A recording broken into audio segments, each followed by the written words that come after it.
Bismillahirrahmanirrahim. Assalamualaikum warahmatullahi wabarakatuh.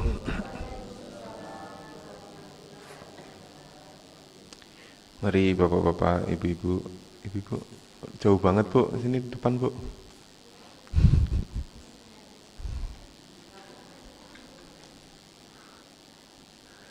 Kelihatan ya bu, kelihatan ya. Mari kita mulai pertemuan ini dengan berdoa bersama-sama. Bismillahirrahmanirrahim. Radina billahi robba wa bil islami dina wa bi muhammadin nabiyya wa rasula. Rabbana zidna ilman nafi'a warzuqna fahman wasi'a. Allahumma rzuqna fahman nabiyyin wa khifdal mursalin wa ilhamal malaikatil muqarrabin birahmatika ya arhamar rahimin. Innal hamdalillah nahmaduhu wa nasta'inuhu wa nastaghfiruhu wa na'udzu billahi min shururi anfusina wa min sayyiati a'malina may yahdihillahu fala mudilla lahu wa may yudlilhu fala hadiyalah. Allahumma shalli wa sallim wa barik ala sayyidina Muhammad wa ala alihi washabbihi ajmain. Alhamdulillah, puji syukur pada Allah Subhanahu wa taala, pada pagi hari ini Allah mempertemukan kita kembali. Mudah-mudahan pertemuan di pagi hari ini kita mendapatkan ilmu yang bermanfaat dan mudah-mudahan Allah berikan kemudahan kita dalam memahami ayat-ayat suci Al-Qur'an. Ayat 223.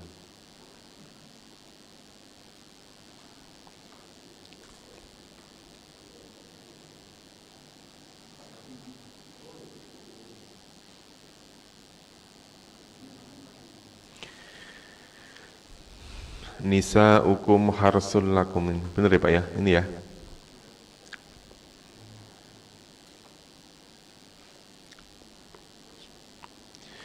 Nisa'ukum harsul lakum. Nisa di sini artinya apa? Ya, jangan diartikan perempuan tapi apa? Istri. Nanti kalau diartikan perempuan bahaya. Ya. Nisa ukum istri-istri kalian. Harsun adalah ladang. Ini bahasa kiasan ya Bu. Istri kalian itu harsun adalah ladang. Lakum bagi kalian. Makanya hasil dari ladang itu, kalau misalnya hasilnya jelek, yang disalahin ladangnya apa bijinya Bu? Yang benihnya. Yang disalahin itu benihnya apa ladangnya? Iya, jadi orang nanam apa gitu. Makanya di sini disebutkan nisa ukum harsul lakum. Istri kalian itu ibarat apa? Harsun, ladang lakum bagi kalian. Jadi baik buruknya itu ya tergantung benihnya.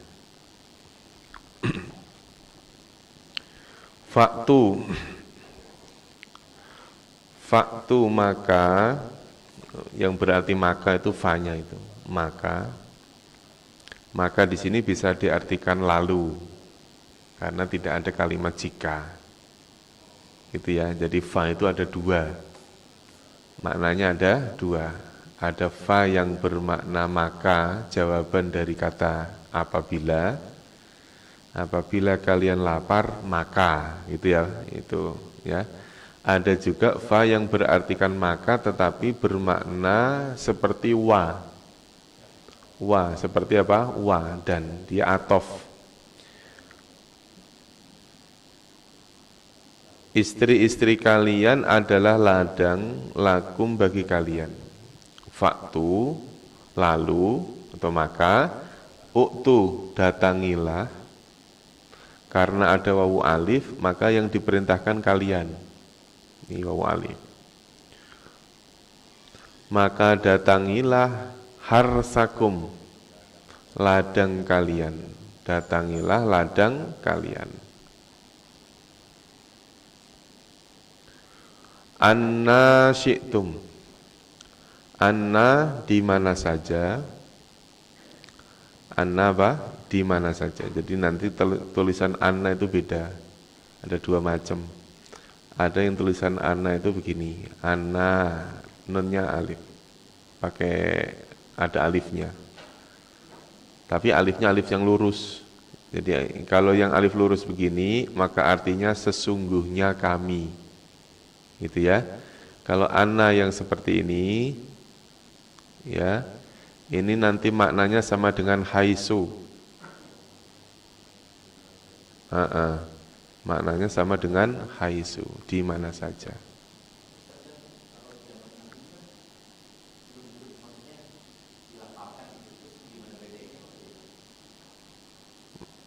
Maksudnya gimana, Pak?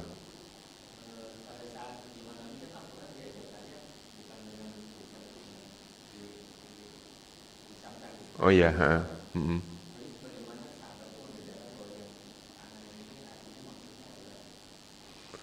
Sebetulnya itu siakul kalam ya Pak. Siakul kalam itu maksudnya gini. Ketika diartikan anna yang sesungguhnya kami, itu dapat dipahami dengan kalimat sebelum dan sesudahnya gitu ya. Jadi misalnya gini, maka datangilah harsakum ladang kalian, anna sesungguhnya kami situm berkehendak kalian. Jadi kan, iya, kalau diartikan yang sesungguhnya kami, maka akan sulit dipahami. Gitu. Itu kan nanti sama ya, sama dalam arti misalnya kalimat-kalimat yang hurufnya itu makhrajnya hampir-hampir sama. Makhrajnya. Jadi kan makhraj itu kan kadang-kadang pengucapan ya. Maka datangilah harsakum ladang kalian anna di mana saja syi'tum kalian kehendaki. Ini bahasa kias ya Pak ya, artinya bahasa kiasan. Jadi istri-istrimu itu ibarat apa? Ladang.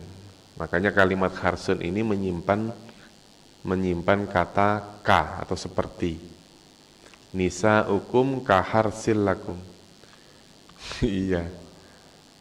Jadi kalimat sepertinya ini yang dihilangkan. Ini menunjukkan bahwasannya kalimat nisa itu bukan ibarat lagi, yang memang harsun. Sama halnya ketika kita ngomong begini,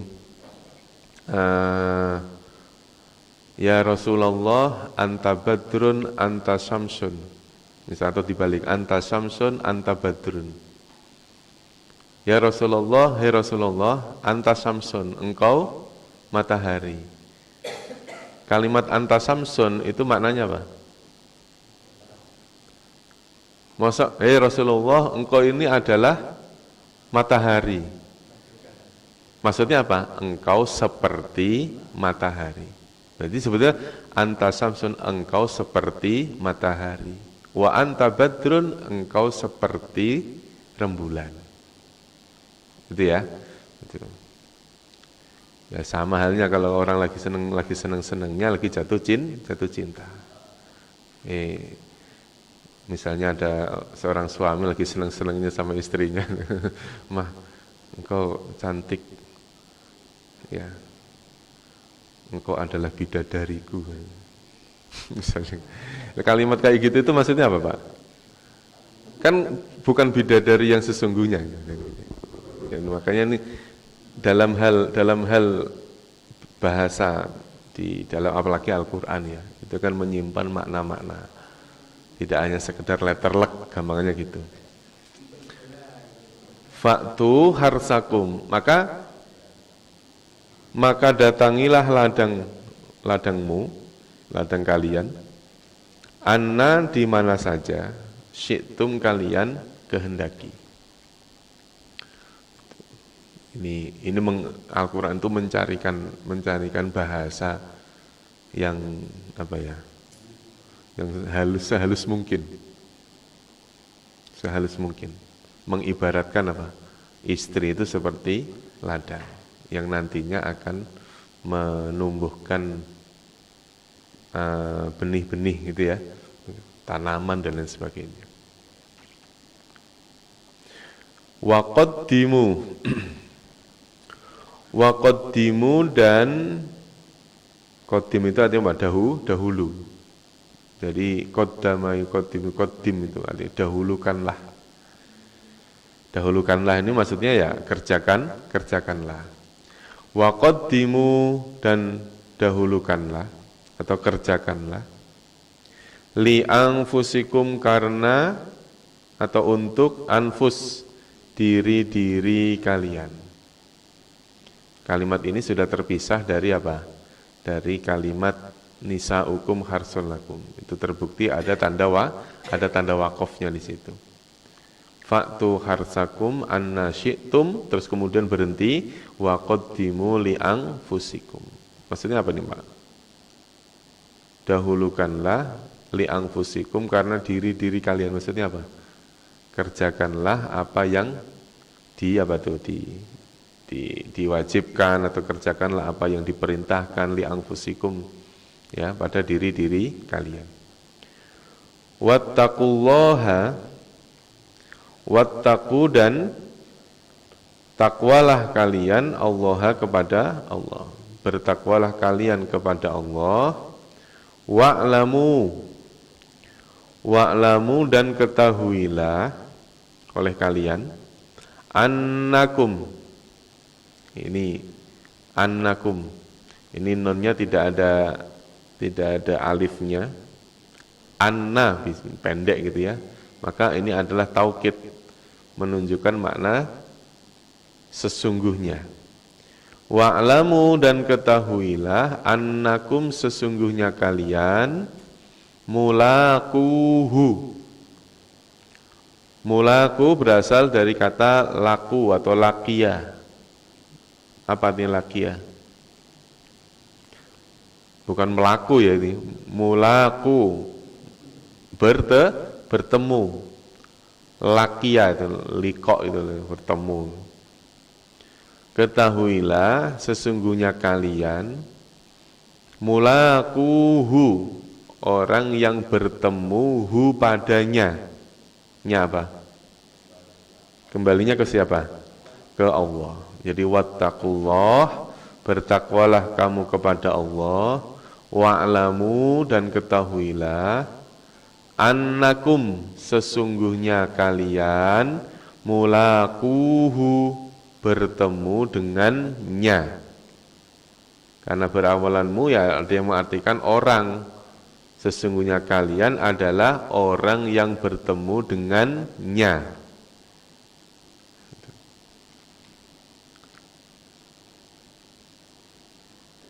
Ini di dalam ayat ini banyak sekali kalimat-kalimat kiasan ya.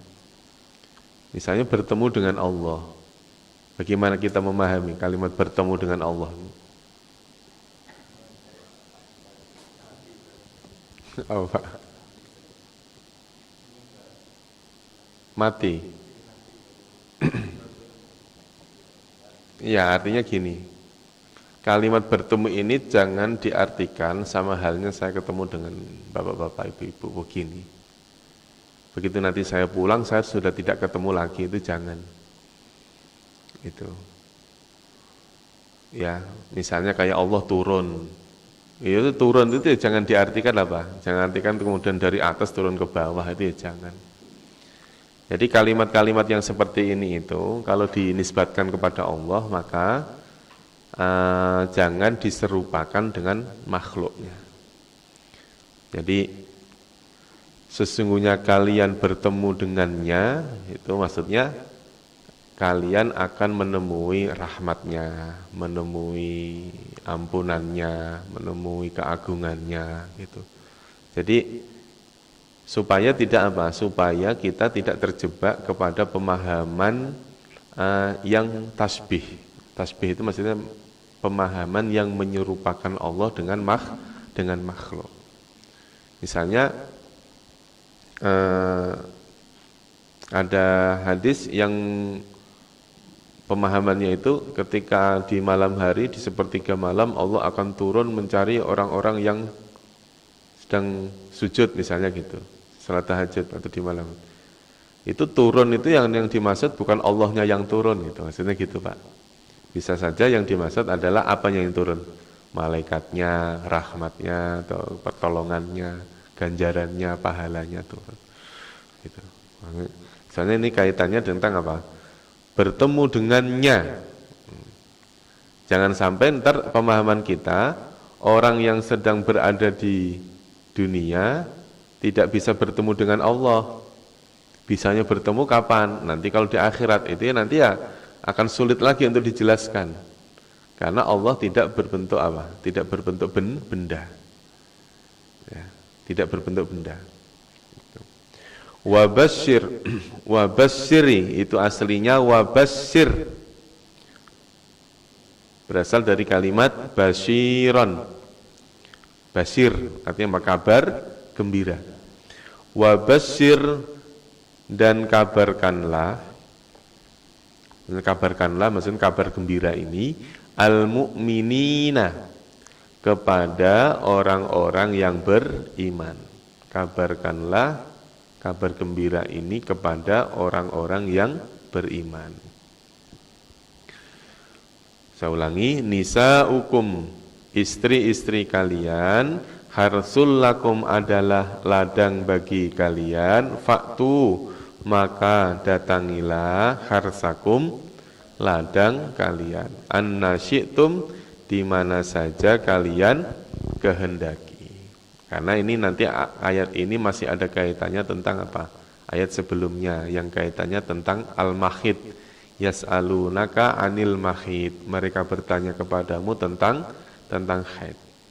Jadi ketika istri kalian itu sudah suci, artinya sudah tidak haid lagi, ya faktu harsakum anna syi'tum. Maka datangilah. Nah kalimat datangilah itu ya enggak cuma datengin terus kemudian ngobrol ya enggak. Makanya itu tadi ayat ini itu dicarikan apa? Dicarikan bahasa yang seindah mungkin yang seolah tidak vulgar. Karena kemarin ada yang nanya, ya, ada yang nanya tentang apa? Tentang darah haid. Qul huwa adza fa'tazilun nisaa fil mahid. Ketika istrimu sedang haid, maka i'tazilu. I'tazil itu apa? Maka jauhilah. Jauhilah maksudnya apa?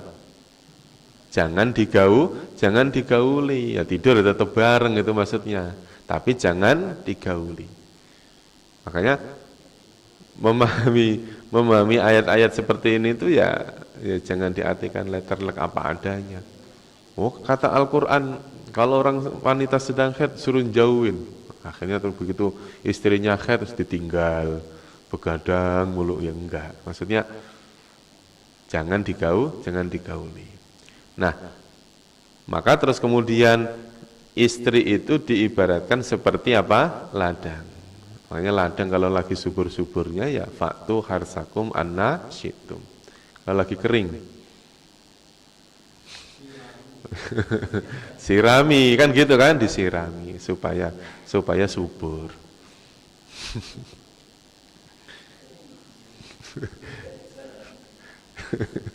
Begitu ngelihat ayat tentang nisa ya langsung masuk. Wa'lamu annakum mulaquhu. Ketahuilah bahwasanya kalian mulaquhu orang yang bertemu dengannya. Maksudnya dengan siapa? Dengan Allah. Wa basyiril mu'minin. Wala taj'alu dan janganlah. Kalimat la ini diartikan janganlah karena ketemu kata yang berakhiran wawu dan alif. Ini wawu dan alif ini. Janganlah kalian menjadikan Allah. Janganlah kalian menjadikan Allah. Maksudnya Allah ini apa, Pak? Janganlah kalian menjadikan Allah. Termasuk diantara di dalamnya adalah menjadikan nama-nama Allah, asma Allah, penyebutan nama Allah. Urdhotal li aimanikum. urdatan sebagai penghalang. Janganlah kalian menjadikan Allah urdatan sebagai penghalang li aimani. Ini bukan li i tapi li ai. Ini beda, Pak. Kalau bunyinya aiman, maka yang dimaksud adalah yamin. Yaminun aiman. Artinya sumpah. Kalau iman artinya iman. Ya. Tulisannya hampir sama. Kalau aiman artinya apa? Sumpah. Ini jamak dari kata yaminun, artinya kanan. Tangan kanan, yamin. Yadun al yamin, ashabul yamin, yamin artinya kanan, golongan kanan. Dijamakkan menjadi yaminun aiman. Aiman artinya apa? Sumpah. Maka yamin itu sumpah. Maksudnya kenapa kok yamin diartikan sumpah? Padahal makna awalnya adalah yamin itu kanan. Gitu. Karena dia mengartikan ya mengangkat tangan. Yamin. Nah, ketika dijamakkan menjadi aiman, beberapa kanan. Maksudnya aiman. Di sini aiman artinya sumpah. Nah, kalau hamzahnya ditaruh di bawah bunyinya iman. Ya, artinya apa iman? Iman ya iman itu. Makanya kalimat bahasa Arab itu ketika tidak ada harokatnya maka muncul beberapa makna. Contoh misalnya gini. Ada tulisan misalnya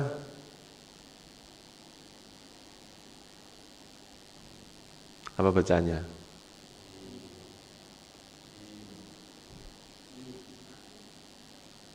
Apa Bu bacanya Bu? Kita kalau baca ini tulisan dinun artinya apa? Agama, dinul Islam itu. Tapi kalau harokatnya saya ganti menjadi dainun, maka artinya apa? Dainun. Apa Pak? Apa Bu? Ini yang disukai orang ini. Dainun. Apa artinya? Utang. Iya, maka ada tulisan dana. Dana. Artinya menghutangi.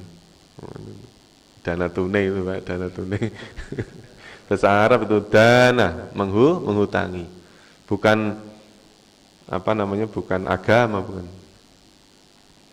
Ada orang namanya Dani orang yang suka ngutangin orang. Tapi ya enggak harus diartikan itu ya Pak. Siapa tahu yang ngasih nama itu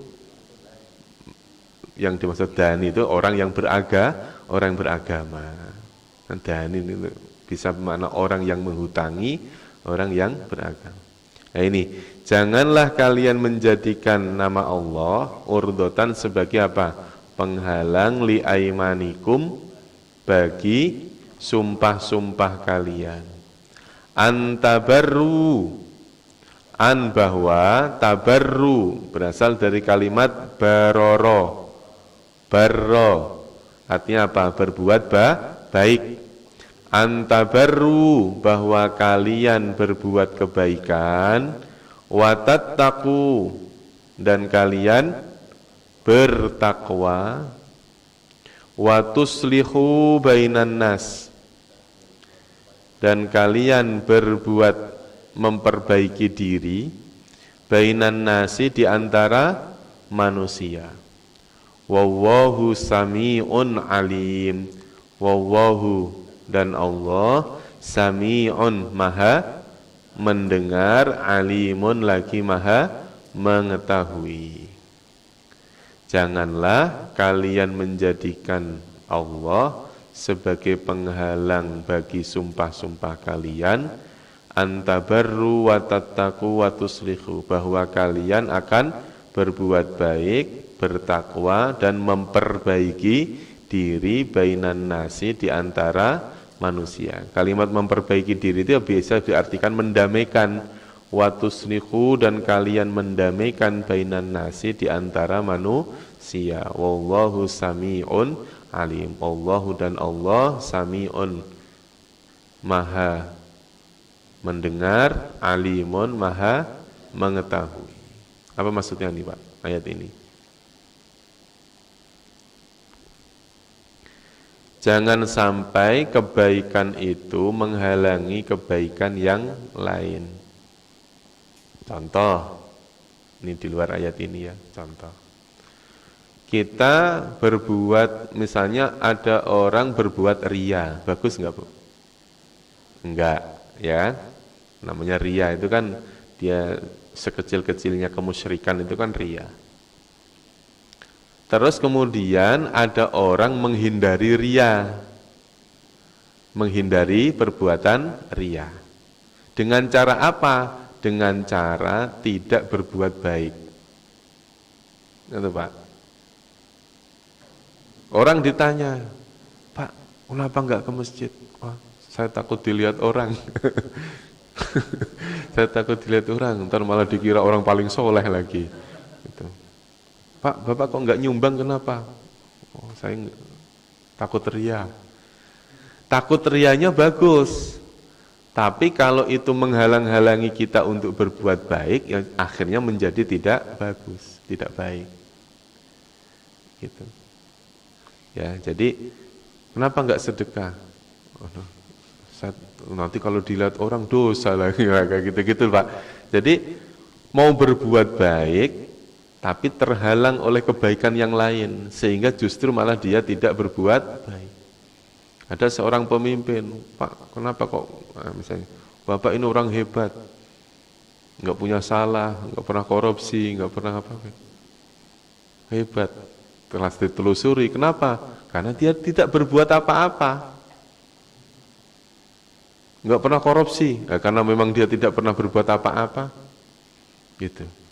Jadi ini sumpah juga begitu. Sumpah itu perbuatan baik. Sumpah itu. Ya, tetapi ya gitu tadi. Terkadang orang menggunakan sumpah untuk alibi, untuk apa? Misalnya gitu. Makanya ketika seseorang berbuat baik, ya jangan terus kemudian dibarengi lagi dengan sumpah-sumpah untuk meyakinkan orang. Misalnya apalagi orang saking mudahnya untuk mengucapkan kalimat sumpah.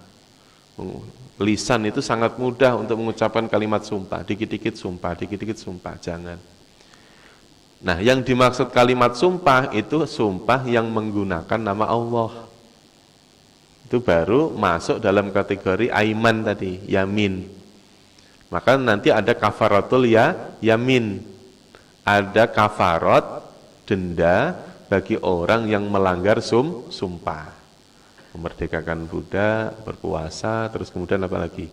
Dia bersedekah. Sumpah, ini sumpah yang bagaimana? Sumpah yang menggunakan nama Allah. Misalnya ada kalimat demi Allah, ya, demi Allah. Nah, demi Allah, saya tidak akan berbuat korupsi. Demi Allahnya bagus, saya tidak akan berbuat korupsinya bagus. Tetapi terus kemudian nama Allah ini hanya dijadikan apa Pak? Dijadikan tameng saja supaya kelihatan, wah, kelihatan baik, kelihatan. Wala taj'alullaha urdatan liaimanikum. Antabarru, tabarru itu macam perbuatan baik. Wa tuslihu bainan nas. Kalau tuslihu bainan nas itu mendamaikan manusia. Itu. Makanya sumpah ini jangan dijadikan ucapan-ucapan yang mudah untuk diucapkan. Orang kalau sudah keseringan bohong, sekali-kalinya dia berkata jujur akan dikira apa? Bohong. Orang yang sering berkata jujur, sekali-kalinya bohong, dia akan tetap dikatakan jujur.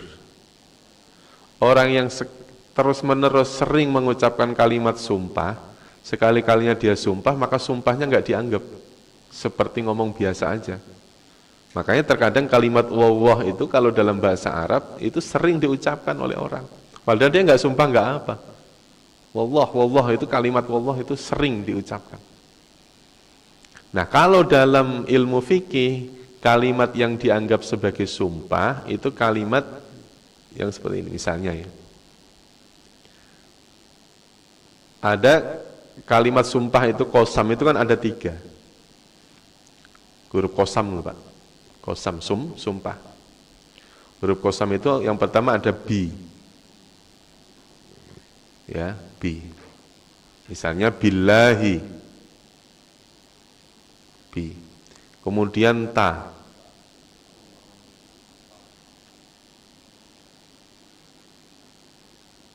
Tallahi. Terus kemudian wa. Wallahi. Ketiga kalimat ini dihukumi huruf jar. Dihukumi huruf jar. Ketiga huruf ini. Bi ya huruf jar, ta ya huruf jar, wa ya huruf jar. Maka kalimat setelahnya harus berharokat kasroh. Ya. Jadi kalau misalnya ibu membaca Quran, misalnya was-sama'i dzatil buruj, ada kalimat was-sama'i. Itu jangan diartikan dan langit, tapi apa? Demi langit. Misalnya wal fajri, al fajar, berarti artinya demi fajar. Wal asri, demi masa. Jadi wasyamsi, misalnya gitu, wasyamsi. Kalau ada kata wa, kok setelahnya itu kasroh, maka wa tersebut bermakna demi, bermakna kosam. Maka ketika ada orang mengatakan, benar kamu nggak ngambil, wawahu, misalnya gitu. Maka kalimat wawahu itu tidak dikategorikan sumpah. Kecuali ada lafal demi. Wawahu demi Allah, itu ya yang dimaksud ya deminya itu. Ya, misalnya kalimat Allah. Ya, ketika huruf terakhirnya kasroh didahului antara kalimat bi, ta atau wa. Kalau bi bisa saja maknanya bukan demi kalau bi. Karena bi itu huruf jar. Bisa bermakna dengan. Ini khusus kalimat ta atau wa. Ya, kok huruf setelahnya itu kasroh, maka kalimat ini disebut kalimat kosam. Kosam itu artinya sama dengan yang tadi aiman, sama maknanya itu sumpah. Bermakna sumpah.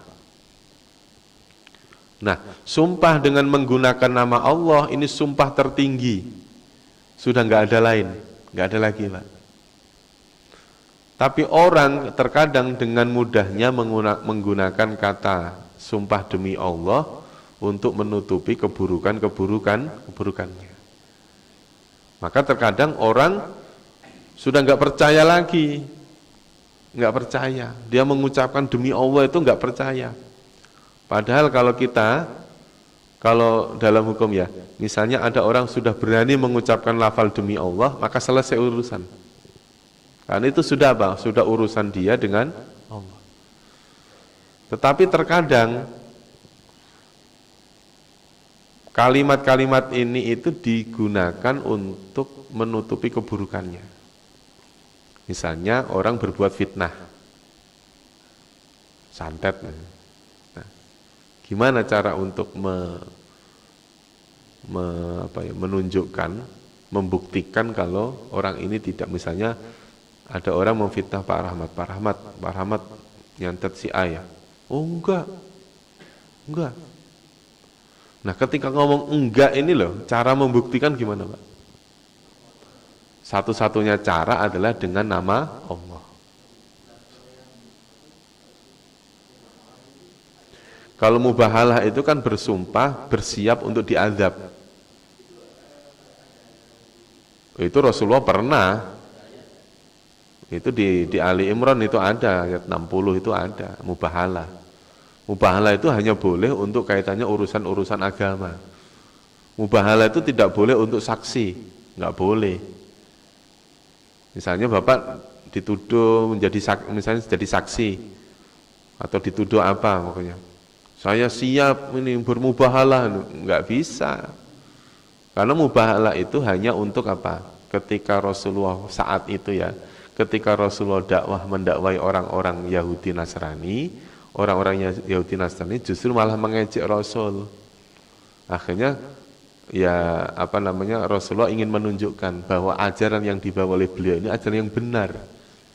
Karena mereka sudah tidak bisa dinasihati, akhirnya diajak mubahalah.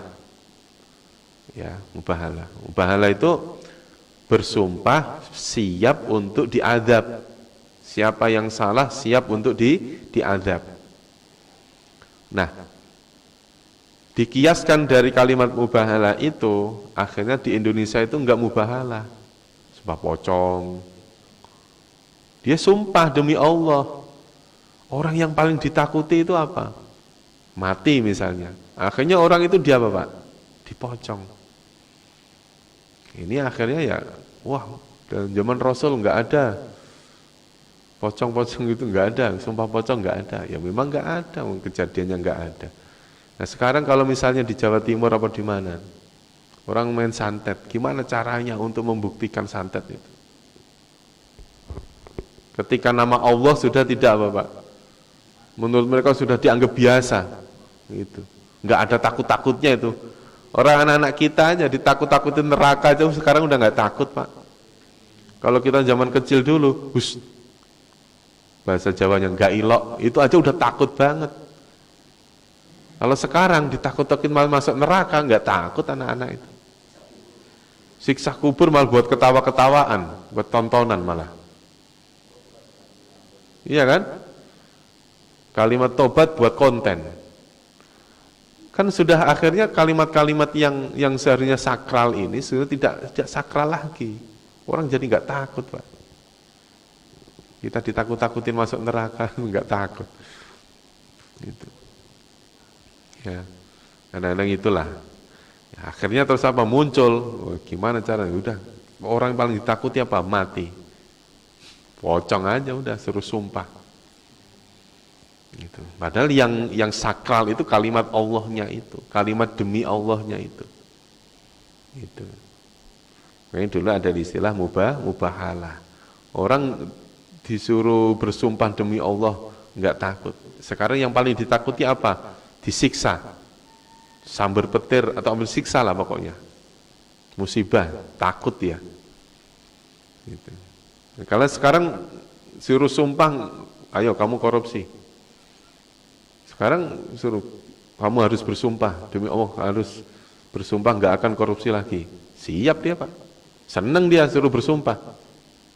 Tapi begitu dimiskinkan, takut ya dia Pak? Takut kan? Ternyata apa yang ditakuti bukan nama Allahnya itu, kemiskinan itu yang ditakuti. Ya sudahlah, nggak usah sumpah-sumpahan, yang penting hartamu dirampas saja semua, dimiskinkan. Sekarang ada perjanjian pranikah, ya Allah, 271 triliun. Wallahu sami'un alim. Allah maha mendengar, Allah maha mengetahui. Mau dimiskinkan, ternyata ada perjanjian pranikah. Ada aja urusan negara kita itu. Ya Allah. Saya ulangi, wala taj'alu, dan janganlah kalian menjadikan Allah urdotan sebagai apa? Penghalang li aimanikum, bagi sumpah-sumpah kalian. Antabarru, bahwa kalian akan berbuat kebaikan, watattaqu, dan kalian bertakwa, watuslihu, dan kalian mendamaikan bainan nasi, di antara manusia. Wallahu, dan Allah sami'un alim, maha mendengar lagi maha mengetahui. Coba diulangi dari awal. Nisa'ukum, istri-istri kalian, harsun, adalah ladang bagi kalian, lakum, bagi kalian. Faktu, maka datangilah harsakum ladang kalian anna syi'tum di mana saja syi'tum kalian kehendaki. Wa qaddimu dan dahulukanlah atau kerjakanlah li anfusikum karena untuk diri-diri kalian. Wattaqullaha dan bertakwalah kalian kepada Allah. Wa'lamu dan ketahuilah annakum sesungguhnya kalian mulaquhu orang yang bertemu dengannya. Wa basyiril mu'minin dan kabarkanlah kabar gembira kepada orang-orang yang beriman. Wala taj'alu dan janganlah kalian menjadikan Allah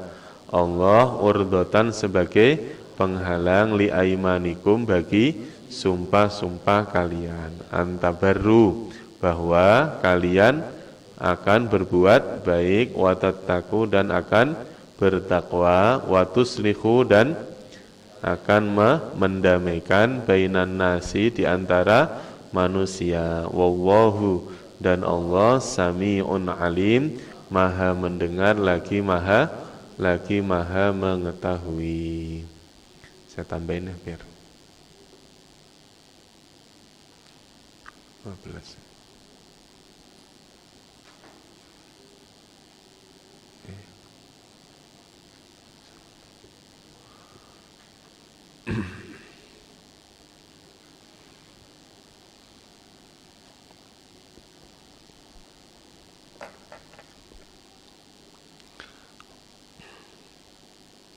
La yu'akhidukum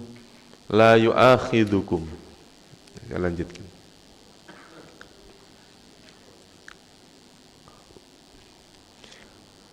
La yu'akhidukumullahu billagwi fi aimanikum. Ini tadi sudah. La yu'akhidu Allah tidak, ini kalimatnya bermakna tidak ya. Karena kalimat la ini tidak punya pengaruh terhadap kata setelahnya. Buktinya apa? Adalah huruf terakhir dari kalimat ini bunyinya dhammah. Bukan la yu'akhid tapi yu'akhidu. Nah, sedangkan lafal Allah harokatnya dhammah, berarti Allah menjadi pelaku. La yu'akhidukumullahu, Allah tidak mengambil kum pada kalian, maksudnya menjadikan. Allah tidak menjadikan pada kalian billagwi, sebab kalimat yang lagwi. Lagwi itu apa Pak? Ada yang mengartikan kalimat lagwi ini kalimat yang terucap yang tidak disengaja. Ya, atau kalimat lagwi itu yang dimaksud apa? Kalimat sumpah yang diingkari oleh yang bersumpah itu sendiri. Kalau di kita itu misalnya ada orang latah. Orang latah itu kalau kalimat yang terucap itu lagwi apa enggak? Ibu-ibu biasanya, ibu-ibu gimana Bu? Ada ibu-ibu yang latah, dipegang dikit aja langsung ngomong tuh. Itu kalimat apa? Tolong gitu. Kayak gitu-gitu. Termasuk lagwi tidak? Itu iya kan?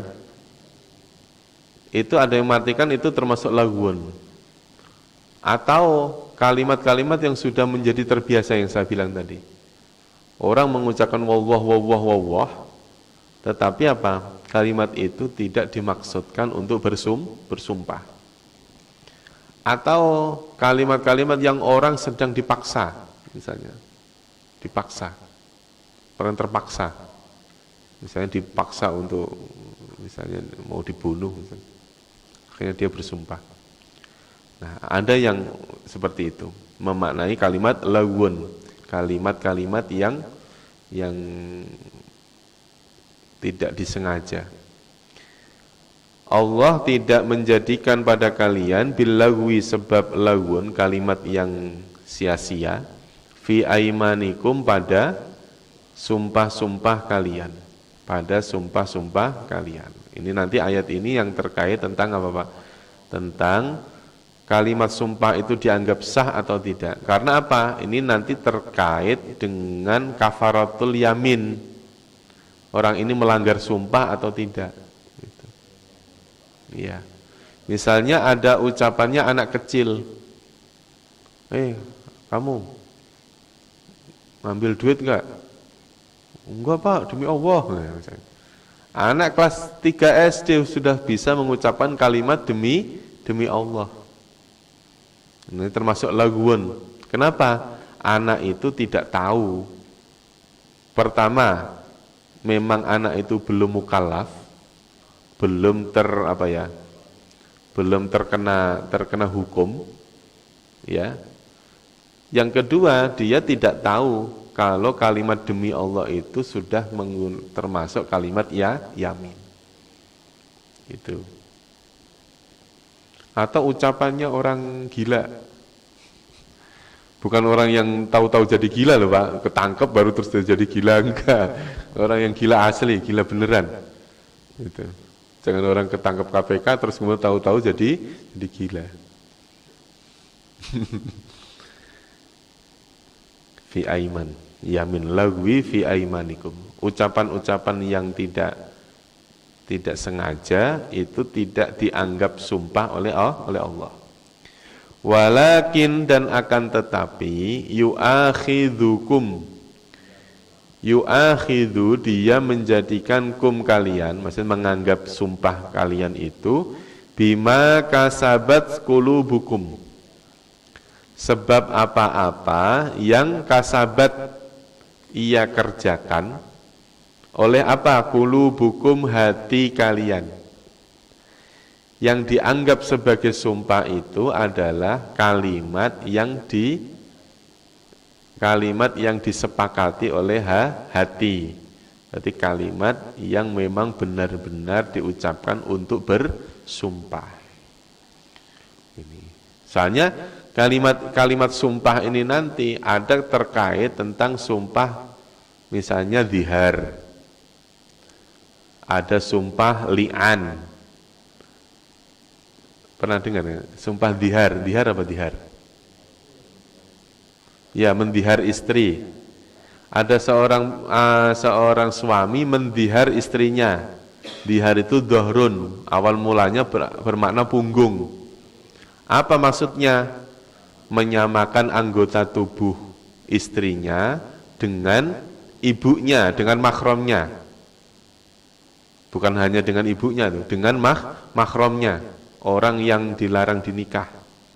Padahal istri itu kan ajnabiyah. Istri itu kan orang lain. Jangan kalau ngomong hanya seperti ya enggak apa-apa, sampai diucapkan dengan kalimat sumpah.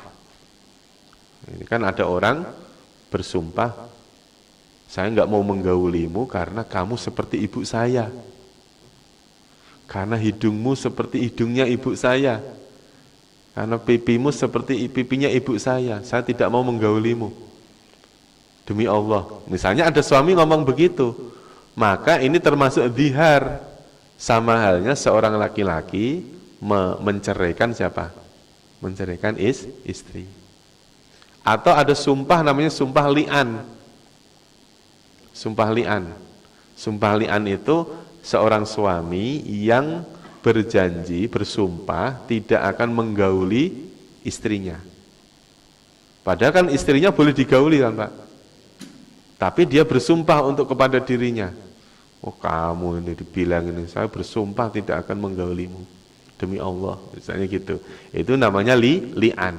Nah kalau orang yang sudah mengucapkan kalimat li'an seperti itu, ada yang mengatakan itu sudah sama halnya dia mencerai, teman talak gitu.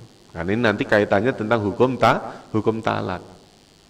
Makanya terus kemudian ketika ada orang mengucapkan kalimat talak tapi lagwun, mengucapkan kalimat talak tapi lagwi, ya ini ada yang mengatakan tidak jatuh talak. Tetapi kalau sudah itu udah sering diucapkan, terus kemudian gampangnya seorang laki-laki mengucapkan kalimat talak, ya jatuh Pak talaknya. Talak ya, bukan salah, salah ucap lagi.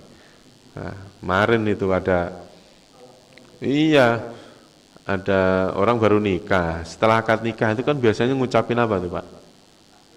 Sego taklek itu kan, sego taklek itu. Dibaca itu. Apabila istri saya dan maka jatuhlah salak saya satu. Talak itu bukan salak. Salah baca. Iya.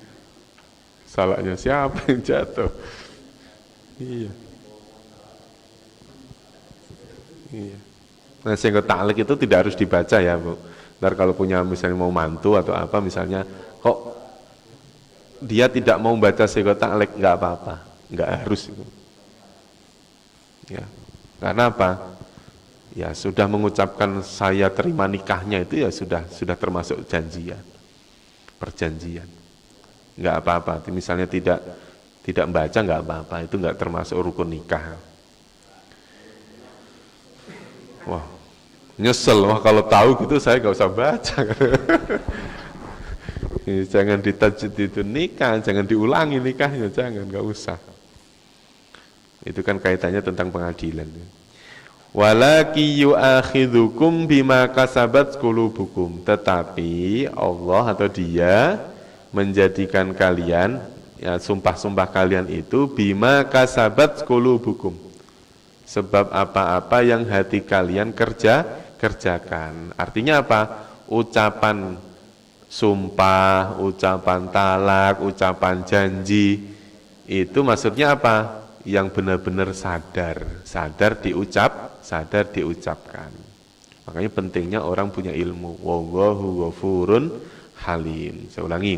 La yu'akhidhukumullahu. Allah tidak menjadikan kalian bilagwi, sebab kalimat yang sia-sia fi aimanikum, dalam sumpah-sumpah kalian. Walakin, dan akan tetapi, yu'akhidhukum, Dia menjadikan kalian bima kasabat qulubukum, dengan apa-apa yang hati-hati kalian kerjakan. Wallahu, dan Allah ghafurun, Maha pengampun, halimun apa? Maha penyantun, halus. Halimun, maha penyantun. Lilladzina yu'luna, nih yang tadi saya bilang. Karena kalimat sumpah ini nanti ada kaitannya tentang nisa'ukum harsul lakum tadi, tentang suami istri. Contoh ya, lilladzina, bagi orang-orang yang yu'luna, yang mengilak. Apa yang mengilak? Ya sama dengan li'an tadi, li'an. Lilladzina, bagi laki-laki, bagi orang-orang yang yu'luna, yang mereka mengilak, min nisaihim, dari istri-istri mereka. Bagi orang-orang yang mengilak. Ilak itu apa? Ilak itu bersumpah tidak menggauli. Ya, sama dengan sumpah li'an tadi, sama ilak. Ya. Makanya ada yang mengartikan ini sudah termasuk talak. Nah, talak itu juga ada dua. Ada talak yang rujuk, yang boleh rujuk, ada talak yang tidak boleh rujuk. Rujuk itu apa? Kembali, roja'ah. Bagi orang-orang yang mengilak istri-istri mereka, tarabbusu, ia memberi tangguhan, penangguhan. Artinya tangguhan itu masa untuk berpikir. Bahasa sekarang namanya iddah. Ini kalau orang itu sudah jatuh talaknya kan ada masa apa? Masa iddah. Masa iddah itu masa apa, Pak? Masa di mana antar keduanya itu berintrospeksi, mikir-mikir dan lain sebagainya.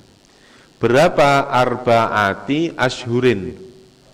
Tarabbusu arba'ati ashhurin. Memberi tangguhan arba'ati 4 asyhurin bulan. Dari mulai mengilak istrinya tadi itu, misalnya apa namanya, dia nggak mau gauli misalnya gitu. Arba'ati asyhurin, selama 4 bulan diberikan kesempatan. Nah, dalam 4 bulan itu ada 2 pilihan. Dalam 4 bulan. Pilihannya 2. Fa'in fa'u, maka apabila mereka kembali di dalam waktu 4 bulan. Ya, fa'u ini ada yang mengartikan fa'u itu kembali. Karena tadi bunyinya ila, bukan talak ya, ila. Maka kembali. Ya, kembalinya ya rujuk. Kalau orang talak namanya apa? Rujuk. Fa'in fa'u, maka apabila mereka kembali, fa'innallaha ghafurur rahim. Sesungguhnya Allah itu maha apa? Maha pengampun, lagi maha penyayang. Kalau atasnya itu ghafurun halim, kalau bawahnya ghafurur rahim. Maka antara kalimat halim dengan rahim itu maknanya hampir sama. Nah, itu. Ini kaitannya tentang apa? Orang yang mengilak atau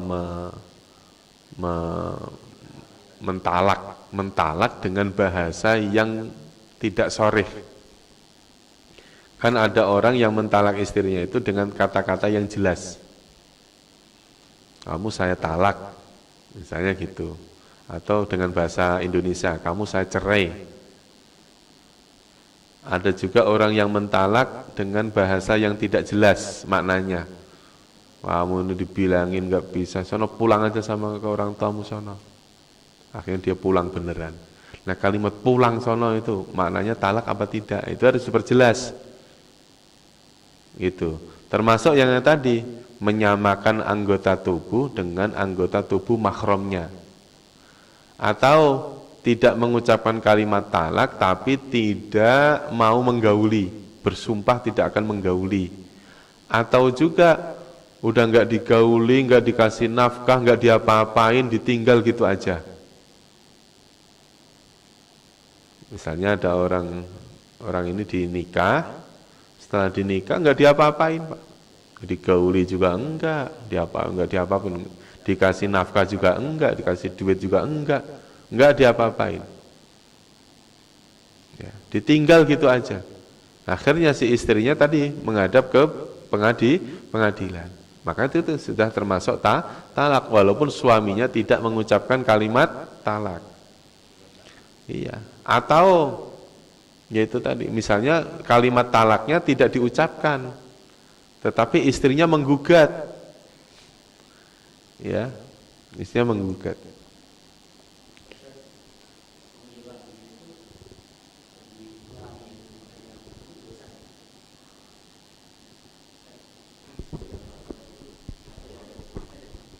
Ya, gini. Jadi kaitannya tentang perceraian dan lain sebagainya gini Pak. Kalau perceraian itu kan sesuatu yang halal tetapi dibenci. Kalau saya memandangnya begini, memang itu tidak dosa, tetapi ada efek-efek yang lain yang mengundang perkara dosa. Maksudnya tahu ya Pak. Contohnya gini, ada orang jelas-jelas mentalak istrinya. Kalimat talaknya sih enggak dosa Pak. Tetapi ketika itu diucapkan dengan marah, ya Pak ya. Terus kemudian dari perceraian itu nanti anaknya menjadi susah, nafkahnya terputus, silaturahimnya terputus. Terus kemudian antar kedua keluarga bermusuhan, tidak nyapa lagi, apalagi kalau berdekatan rumahnya. Artinya apa Pak? Kejadian yang diperbolehkan ini menimbulkan perkara-perkara dosa yang lain. Inilah yang dinamakan abghadul halali indallahi at-tolak. Perkara tolaknya sih nggak dosa, karena apa? Bisa jadi talak ini menjadi solusi. Mungkin bagi si A menjadi musibah. Mungkin bagi si anak, bapaknya bercerai, itu menjadi musibah. Tetapi mungkin di orang lain yang ketika ada orang KDRT, ya suaminya udah nggak ada cinta-cintanya lagi lah pokoknya. Ya hajar terus istrinya itu. Akhirnya talak ini justru menjadi apa Pak? Solusi. Dia terhindar dari siksa itu, dari perkara susah atau musibah itu. Gitu ya Pak. Jadi ilah ini juga begitu. Memang sesuatu hal yang diperbolehkan, boleh. Tetapi yaitu tadi ada hal-hal lain yang menjadi kita itu kita itu berbuat dosa. Ya. Nah, antara pernikahan, talak dan lain sebagainya, ya, itu kan semuanya berawal dari perkara yang diperbolehkan, Pak. Sama halnya misalnya menikah. Hukum nikah itu awalnya apa? Sunnah itu apa? Sunnah itu kan awal mulanya apa? Boleh. Ya, karena ini perintah Rasul, maka dihukumi sunnah. Sunnah bagi siapa? Kan tidak semua terus kemudian orang itu terkena hukum sunnah menikah. Ya Pak ya? Artinya apa? Sunnah bagi orang yang misalnya mampu dan lain sebagainya lah gitu. Bahkan nikahan ini nanti hukumnya bisa berubah menjadi wajib. Bisa berubah menjadi haram. Bisa. Karena hukum ini nanti punya keterkaitan dengan apa? Dengan hal-hal yang lain. Nah, ini dalam ayat ini terkait tentang hukum berbuat ilah. Berbuat ilah itu apa? Berbuat dia tidak mau menggauli apa atau bersumpah. Lilladzina yu'luna min nisaihim tarabbusu arba'ati ashhur. Fa in fa'u fa innallaha ghafurur rahim. Selama 4 bulan ada dua pilihan. Yang pertama fa in fa'u. Apabila mereka kembali selama 4 bulan itu, ya fa innallaha ghafurur rahim. Artinya dalam masa 4 bulan menunggu itu masih diperbolehkan untuk kembali lagi kepada istrinya. Selama 4 bulan ya enggak usah. Akad itu mah keterkaitan tentang tidak seperti akad menikah. Ya akad rujuk, akad kembali. Tidak usah bawa mahar lagi. Tapi kalau bawa tentengan mah boleh-boleh aja, Pak. Karena apa? Ya begini. Orang rujuk itu kan tidak seperti halnya orang menikah. Kalau menikah kan harus ada apa, Pak? Harus ada walinya, harus ada saksi. Bapak apal banget sih kan. Ada saksinya, ya kan, ada maharnya. Tapi rujuk tidak. Makanya orang yang bercerai itu ada 2 hal. Ada orang yang bercerai yang orang lain tidak tahu. Ada orang yang sudah bercerai tapi semua orang tahu. Pernah nggak kita mengira orang dalam satu rumah ternyata dia sudah bercerai? Ada ya Pak? Ada itu. Dia sama anaknya masih baik, masih satu rumah misalnya, yang suaminya di kamar sono, istrinya di kamar sono. Tapi dia sudah bercerai. Gitu. Ada. Dosa apa tidak itu urusan lain. Gitu. Ya pastinya dosa namanya apa. Tapi kan terus kemudian dalam waktu tertentu masa iddahnya itu kan masih ada. Ada kemungkinan orang ini bisa kembali, ada kemungkinan orang itu bisa bercerai. Gitu. Nah, Jadi yang pertama kembali. Tapi yang kedua, wa in azamut tolak, wa in dan apabila azamu mereka berazam, berkeinginan, berketetapan hati, at-tolaqa berbuat talak, fa innallaha sami'un alim. Maka Allah pun maha mendengar lagi maha mengetahui. Berarti siapapun yang dalam masa iddah, maka mempunyai dua apa Pak? Dua kemungkinan, dua pilihan. Mau tetap kembali lagi, rujuk, atau dia ingin melanjutkan perceraian. Nah, masa 4 bulan tadi ya suami masih tetap apa Pak? Masih tetap berkewajiban memberikan nafkah dan lain sebagainya. Ini. Maka nanti ada hukum setelah talak bagaimana? Nanti setelah talak baru masa iddah. Nah, ketika pas waktu dijatuhkan talak,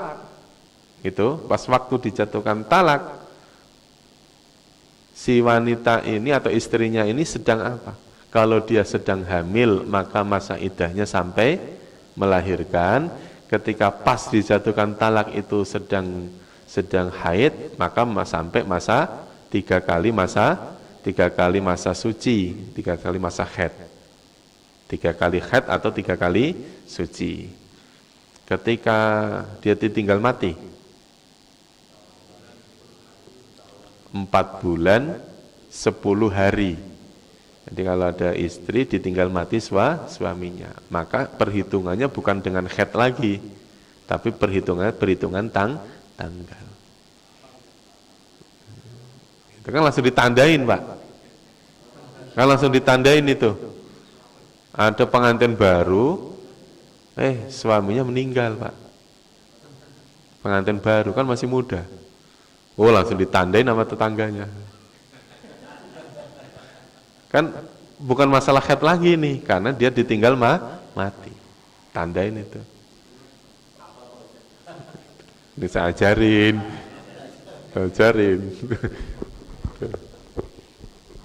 Kalau masih muda.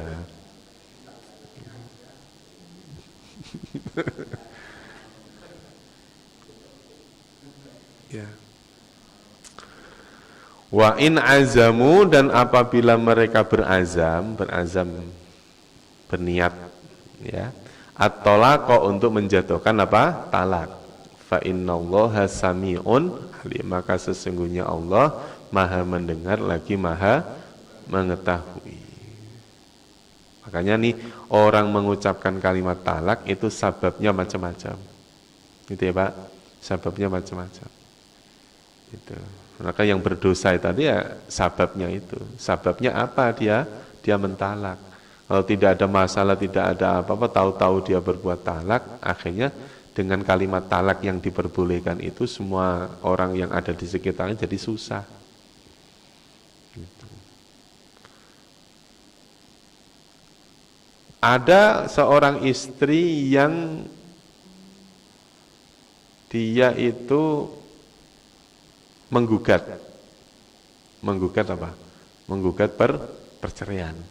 Padahal suaminya tidak mau menceraikan. Ada ya model kayak gitu misalnya. Karena dia udah nggak cocok lagi misalnya gitu. Makanya sabab seseorang bercerai itu ya macam-macam. Wa in azamut talaqa fa innallaha sami'un alim. Wal mutallaqatu yatarabbasna bi anfusihinna salasata quru'in. Ini tadi saya bilang. Wal mutallaqatu, dan wanita-wanita yang ditalak. Wanita itu maksudnya siapa? Istri. Apa nggak bisa nalak istri orang lain? Nggak bisa. Kamu itu. Misalnya Pak RT tahu-tahu datang nalak istri orang lain, nggak boleh Pak RT. Yang dimaksud ditalak itu ditalak sama suaminya. Makanya kalimat di sini wal mutallaqatu, dan istri-istri yang ditalak, yatarabbasna, mereka menangguhkan ya, Ya tarobasna itu maksudnya iddah, Bu. Ada masa iddah. Bi anfusihinna pada diri-diri mereka menangguhkan apa? Salah sata kuru'in. 3 kuru'in. Kuru' ini maknanya mustarok. Mustarok itu bisa bermakna 2 yang berlawanan. Bisa bermakna toharoh, suci. Bisa bermakna haid, enggak suci. Jadi masa tunggu atau masa iddah bagi wanita yang ditalak atau istri yang ditalak itu 3 kali apa? 3 kali suci atau 3 kali haid. Kira-kira lebih cepatan yang mana, Bu? 3 kali suci apa 3 kali haid? 3 kali haid.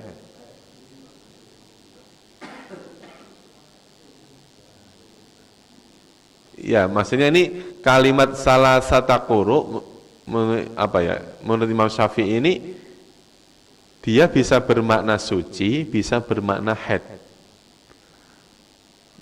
Ya, misalnya orang ditalak ketika dalam kondisi haid. Maka masa iddahnya bisa mengambil yang 3 kali suci, berarti nunggu suci, haid, suci, haid, suci. Baru masa iddahnya selesai. Kalau yang dipilih haid, berarti haid, suci, haid. Pas waktu suci sudah selesai. Jadi, yang penting itu, 3 kali haid atau 3 kali suci. Masa iddah. Di dalam masa iddah itu ada 2 kemungkinan. Apa tadi? Dia, suaminya boleh rujuk atau suaminya boleh melanjutkan perceraian itu. Kalau misalnya rujuk nih berarti tidak ada pernikahan lagi, karena cuma rujuk. Ya, tetapi kalau sudah melewati masa iddah sudah selesai nih, Pak. Masa iddah sudah selesai, kok si laki-lakinya pengen rujuk? Gimana caranya? Nikah, akad nikah. Ya ada maharnya lagi, ya ada walinya lagi, ya ada akad nikah diperbarui. Karena masa iddahnya sudah selesai. Masa iddahnya sudah selesai. Itu yang membedakan antara rujuk dengan nikah. Ya, kalau rujuk ya ada, ya pokoknya ada saksinya, rujuk, namanya rujuk. Tidak harus ada mahar. Saksinya siapa? Kalau memang kaitannya tentang rumah tangga, ya saksinya orang-orang di luar rumah tangga. Namanya rujuk. Kalau tidak ada orang yang tahu bagaimana? Ya cukup, pokoknya saya rujuk. Rojak tuki itu cukup kalimat itu. Rojak tuki. Rojak tu aku rujuk ki padamu. Tapi istri minta, kalau mau rujuk harus bawa Pak. Itu penyambung tali silaturahmi namanya. Iya, tidak menjadi rukun, tapi kalau ada keinginan nih kasih. Bukan 3 bulan ini, 3 kali.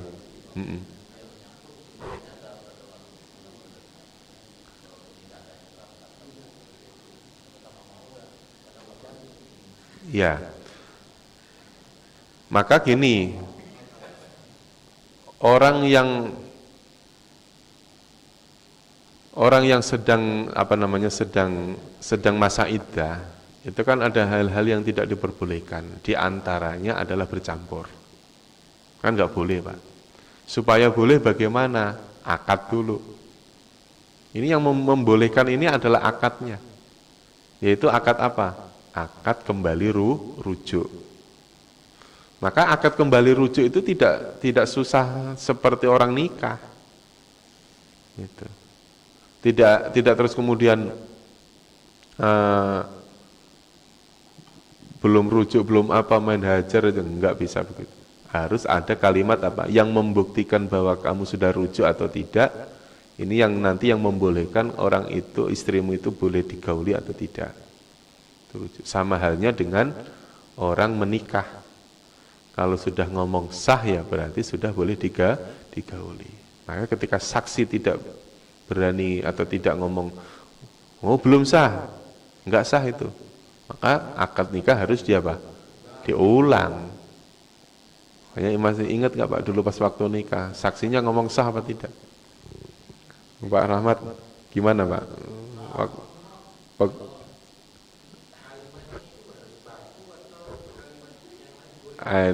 Kalimatnya harus baku atau kalimatnya yang lain, itu namanya nanti kembali lagi ke kalimat lawi.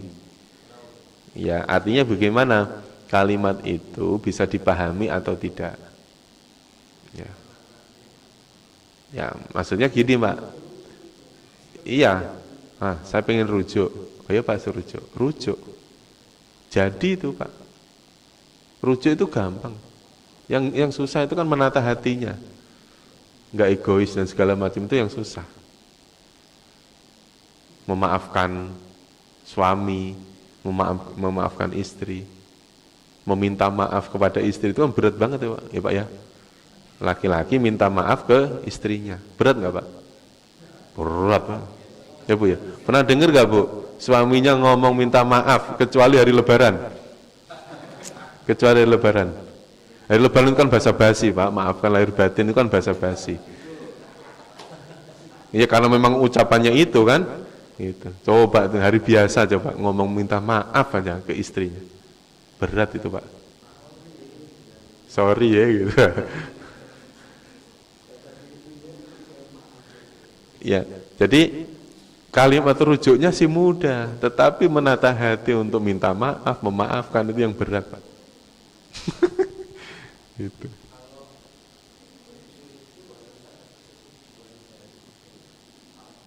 Persetujuan dari apa?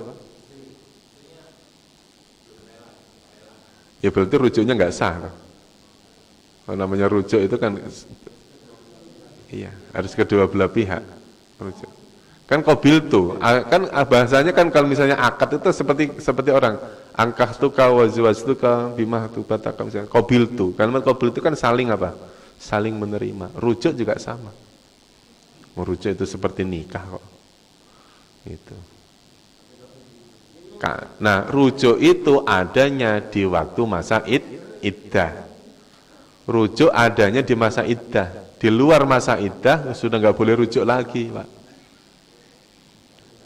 Ya, setelah 3 kali suci kok nggak ada kalimat rujuk. Berarti kalau misalnya mau kembali harus apa? Harus nikah ulang. Kalau talaknya baru sekali atau dua kali.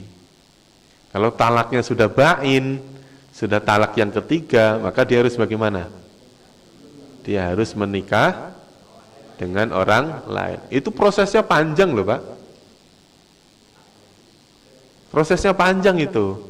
Misalnya ada orang talak bain, sudah talak 3. Apabila si suaminya mau rujuk, kan nggak bisa. Berarti apa? Si istrinya menikah dengan orang lain, setelah menikah dicerai oleh suami yang kedua. Ketika masa bercerai ini kan masa iddah. Masa iddah diselesaikan dulu. Lamaan loh Pak, mending nyari yang lain lah, ngapain.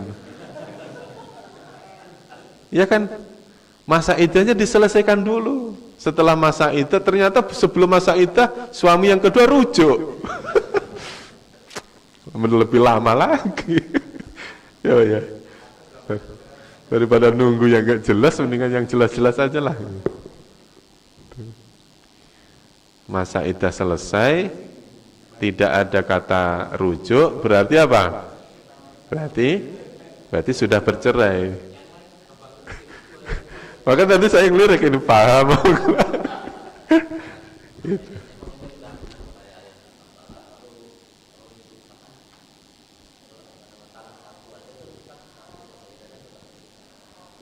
Iya. Iya.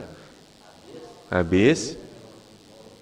Berarti kan Itu kan berarti fa'in azamut tolak apa? Itu berarti orang kalau berkehendak ingin mentalak, masa iddahnya diselesaikan, ya, habis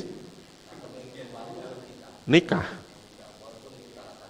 Walaupun talak satu, karena batasannya adalah iddah. Batasannya adalah iddah. Nah, ya, nanti ada ayatnya sendiri. Kalau talak 3 itu ada ayatnya sendiri nanti. Dia menikah dengan orang lain, dicerai oleh orang lain itu, menunggu masa iddahnya selesai, baru dia boleh menikah dengan suami yang pertama, atau bahkan menikah dengan orang lain. Ada orang hobinya nikah. Wala yakhillu, dan tidak halal. Tidak halal itu berarti apa? Tidak boleh. Lahunna, bagi mereka, ayyaktumna, apabila mereka menyembunyikan, ma khalaqallahu, apa yang Allah ciptakan, fi arhamihinna, di dalam rahim-rahim mereka. Makanya orang ketika ditalak tidak boleh berbohong, menyembunyikan janin yang ada di. Makanya kenapa harus ada masa iddah? Untuk memastikan bahwa di dalam rahim tidak ada janinnya. Kenapa harus 3 kali suci? Karena di dalam masa 3 kali suci itu, ya, kalau orang misalnya masih haid, secara otomatis dia hamil tidak? Tidak kan? Orang kalau masih haid berarti pasti tidak hamil. Gitu. Kalau orang hamil pasti tidak haid. Gitu.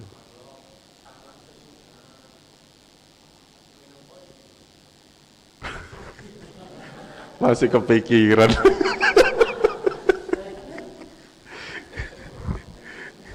Iya.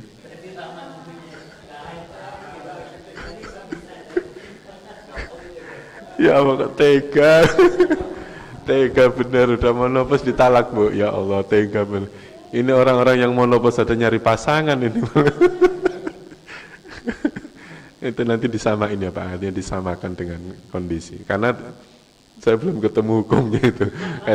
Orang mentalak ketika dalam kondisi yang sudah tidak haid. Dalam kondisi tidak haid gimana ngaturnya? 3 kali suci. Sucinya kapan? Haid aja enggak. Gitu. Jadi ini yang pertama gini dulu ya. Jadi kenapa harus ada masa iddah? Karena seorang wanita tidak boleh menyembunyikan janin, ma khalaqallahu itu maksudnya janin, fi arhamihinna, di dalam rahim mereka. Makanya dipastikan seseorang tidak sedang dalam keadaan mengandung. Makanya itu tadi 3 kali haid. Salasata quru, 3 kali haid. Begitu haid, oh pasti tidak apa? Pasti tidak hamil. Itu karena darah haidnya diminum oleh janin. Dimakan oleh janin tuh. Jadi darah haid yang biasanya keluar itu Bu, ketika ibu hamil, itu darah haidnya itu diminum atau dimakan oleh janin. Makannya tidak melalui mulut. Kalau melalui mulut pasti dilepeh. Melalui apa? Melalui tali pusar. Gitu. In kunna, apabila kunna mereka ada, apabila mereka ada. Maksudnya mereka itu apabila mereka di dalam rahimnya ada apa? Ada bayi. In kunna, apabila mereka yu'minna, beriman billahi, kepada Allah, wal yaumil akhiri, dan beriman kepada hari akhir.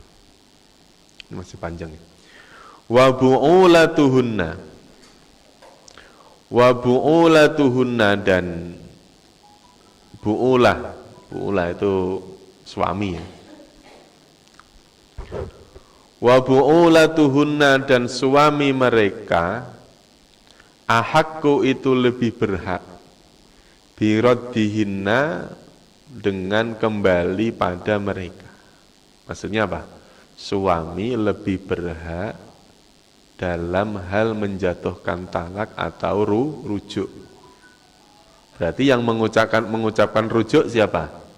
Suami. Yang menceraikan siapa? Suami. Berat loh Pak itu. Suami berkeinginan untuk rujuk. Oh, harga diri turun itu Pak. Memohon ngerengek-ngerengek kepada istrinya. Sedangkan istrinya sudah ada yang lain. Wah, berat itu Pak. Wa bu'ulatuhunna ahaqqu biraddihinna fi dzalika. Dan suami mereka, suami laki-laki, suami mereka yang tertalak tadi, ahaqqu itu lebih berhak biraddihinna pada kembali pada mereka fi dzalika pada yang demikian itu. In aradu islaha, apabila mereka menghendaki islahan berbuat damai atau islah. Gitu. Seorang suami yang berhak menjatuhkan talak atau menjatuhkan atau meminta apa? Meminta rujuk atau mengucapkan kalimat rujuk apabila mereka menghendaki perdamaian. Walahunna, dan bagi mereka hunna itu berarti perempuan, istri. Mislul ladzi alaihinna bil ma'ruf. Bagi mereka mislu mendapatkan semisal alladzi yang alaihinna atas mereka bil ma'rufi dengan yang ma'ruf, dengan yang baik. Maksudnya apa?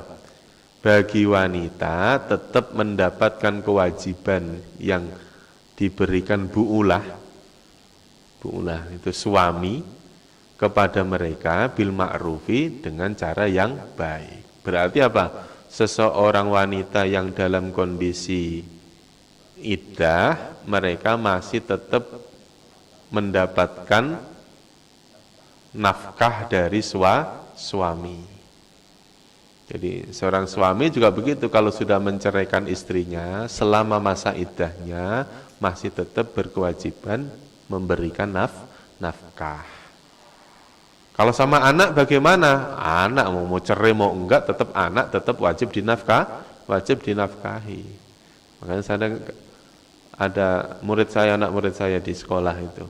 Ada yang satu ditinggal mati bapaknya, yang satu ditinggal mati ibunya. Antar keduanya ini kan disebut yatim. Ya, tinggal bapaknya ya yatim.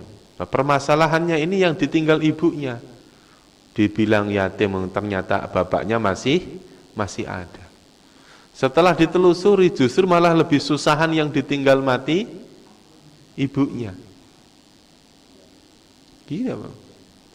Ditinggal mati bapaknya, ibunya masih bisa kerja lah. Masih bisa nyari nafkah untuk anaknya.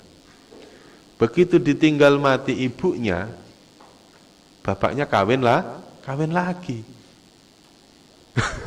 Bapaknya kawin lagi, Pak.